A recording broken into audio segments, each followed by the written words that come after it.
অতিরিক্ত শূন্যপদ মামলা সুপ্রিম কোর্টে বড় স্বস্তি রাজ্যের। সিবিআই তদন্তের নির্দেশ খারিজ করে দিয়েছে শীর্ষ আদালত। মন্ত্রিসভার সিদ্ধান্ত রাজ্যপালের অনুমোদন রয়েছে, ফলে সুপ্রিম কোর্টের হস্তক্ষেপের প্রয়োজন নেই জানিয়ে দিয়েছে শীর্ষ আদালত।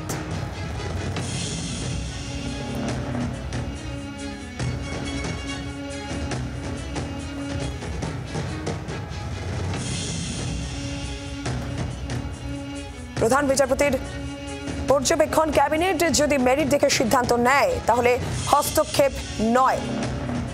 এসএসসির তরফে সুপার নিউমেরিক পোস্ট নিয়ে প্রথম পদক্ষেপ। ক্যাবিনেটের এখতিয়ার আছে রুল জারি করার। পর্যবেক্ষণ প্রধান বিচারপতির। ক্যাবিনেটের নেওয়ার সিদ্ধান্তের বিরুদ্ধে সিবিআই তদন্ত হবে। ক্যাবিনেটের সিদ্ধান্তের পরিপ্রেক্ষিতে নিয়োগ করাই হয়নি, যেটা প্রধান বিচারপতির পর বলেন সিবিআই তদন্ত নিয়ে হাইকোর্টের ভূমিকা যুক্তিসঙ্গত নয়। প্রধান বিচারপতির বক্তব্য, আমরা সাধারণভাবে ক্যাবিনেটের সিদ্ধান্তে হস্তক্ষেপ করি না।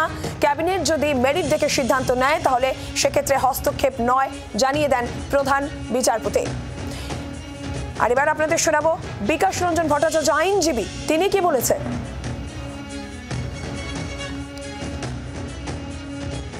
আজকে সুপ্রিম কোর্ট যে রায় দিল তাতে তো আপনাদের যে আশা ভরসা, আপনাদের যে আবেদন ছিল সেটা তো খারিজ হয়ে গেল।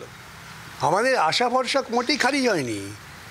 সুপ্রিম কোর্ট শুধুমাত্র ক্যাবিনেটের ডিসিশন নেওয়া সংক্রান্ত যে সিবিআই তদন্ত সেটা খারিজ করেছেন, আর কিছু না। বরং বলে দিয়েছেন অন্য সমস্ত তদন্ত, ক্রিমিনাল মামলা, অন্যান্য মামলা সব চলবে।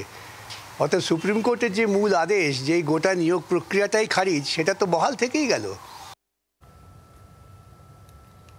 আর শীর্ষ আদালতের এই নির্দেশ, সিবিআই তদন্ত খারিজের এই নির্দেশ, রাজ্য বিজেপি মুখপাত্র বিজেপি সাংসদ শ্রমিক ভট্টাচার্যের প্রতিক্রিয়া আমরা পেয়েছি, শোনাব।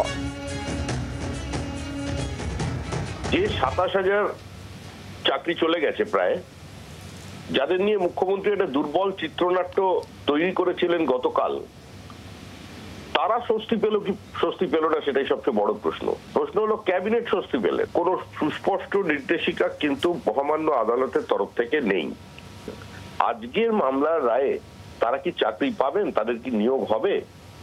আজকের এই মামলার রায়ে কি যোগ্য অযোগ্যকে সেগ্রিগেট করে দেওয়ার যে প্রশ্ন উঠছিল সেই প্রশ্নটা কি থাকবে?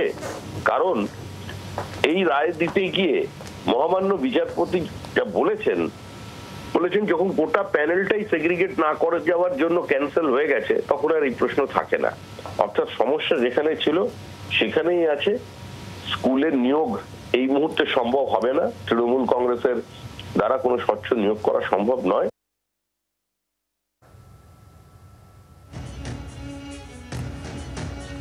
আর এবার আপনাদের শোনাবো তৃণমূল সাংসদ কল্যাণ বন্দ্যোপাধ্যায় এই বিষয় নিয়ে কি বলছেন।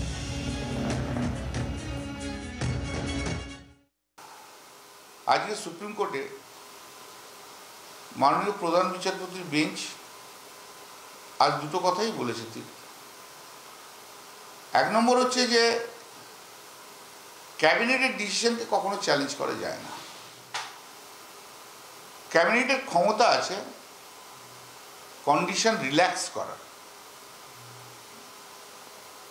সুপারনিউমারি পোস্টও তৈরি করতে পারে।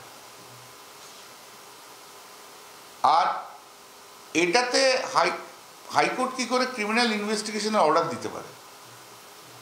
এর মধ্যে ক্রিমিনালিটি কি রয়েছে? বাংলার আওয়াজ, বাঙালির আবেগ, জি 24 ঘন্টা।